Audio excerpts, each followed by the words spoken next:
সকলোকে নমস্কাৰ জনাইছোঁ। মই মীনাক্ষী, মোৰ অন্য এটা ভিডিঅ'লৈ।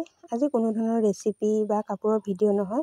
আমাৰ গোঁসাই ঘৰ বনাইছিলে, সেই গোঁসাই ঘৰ ভাগ বনোৱা দিন হ'ল, তথাপিতো তাৰিখ ঠিক হোৱা নাছিলে। এতিয়া তাৰিখ ফাইনেলি ঠিক কৰিলে। আৰু আহকচোন কেনেকুৱা ধৰণৰ গোঁসাই ঘৰ দেখাওঁ। এয়া দেখিছেনে, বাঁহ বেতেৰে বনাইছে গোঁসাই ঘৰ ভাগ। ইয়াতে সিংহাসন স্থাপন কৰা হ'ব আৰু তাৰ বাবে তাৰিখ ঠিক কৰিলে। আৰু এতিয়া আচাৰ্য আহি আমাৰ সেই সকলোখিনি কাম কৰিবহি। তাৰ বাবে চাওকচোন গোঁসাই ঘৰটো কিমান ধুনীয়া লাগিছে। আৰু ঘৰতে সিংহাসনো ৰেডি কৰিছিলে, সেইখন সিংহাসন ঘৰতে বনাইছিলে। দেখিছেনে, তাৰ বাবে সকলোখিনি চাকি, ধূপ, ধূনা, বাতি আৰু যিহেতু অন্নভাগ খুওৱা হ'ব, তাৰ বাবে শাক পাচলি আৰু প্ৰসাদে শৰাইৰ কাৰণে প্ৰসাদো ৰেডি কৰি থৈ দিলে। থোৱাৰে পাছতে এয়া সকলোখিনি যোগাৰ কৰিছে। আৰু ভকত বৈষ্ণৱ আহিব, আহি তেখেতসকলৰ নিয়ম অনুসৰি সকলোখিনি কৰি থৈ যাব। আহকচোন, ভকতসকল আহি পালেহি।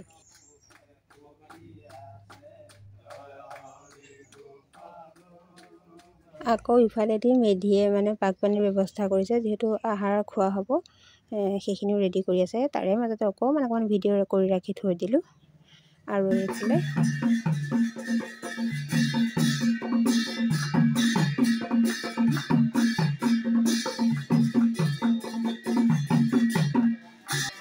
নাম প্ৰসংগ শেষ হৈ গ'ল, এতিয়া প্ৰসাদ ভগাইছে।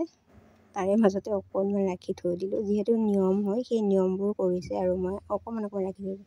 আকৌ এতিয়া আহাৰ গ্ৰহণ হ'ব, তাৰ বাবে সকলোখিনি ধুনীয়াকৈ বহি আছে। মনে গৈ মোৰ ভিডিঅ' অকণমান কৰি থলোঁ, আপোনালোকক দেখাম বুলিয়ে থৈছিলোঁ। ব্যস্ততাৰ মাজতো খোৱা বোৱাৰ কাম চলি আছে।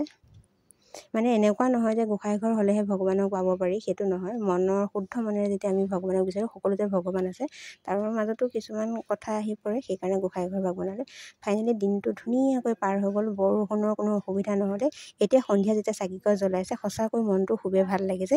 আৰু এই কামখিনিৰ কাৰণে আমি বহুদিন অপেক্ষা কৰিব লগা হয়। অপেক্ষাৰ অন্তত কামটো সম্পূৰ্ণ হৈ উঠিল। আৰু ইয়াৰ পৰাই আপোনালোক সকলো ভালে থাকক, আশীৰ্বাদ কৰিছোঁ। আৰু ময়ো ভালে আছোঁ। তেনেহ'লে আজিলৈ বাই বাই।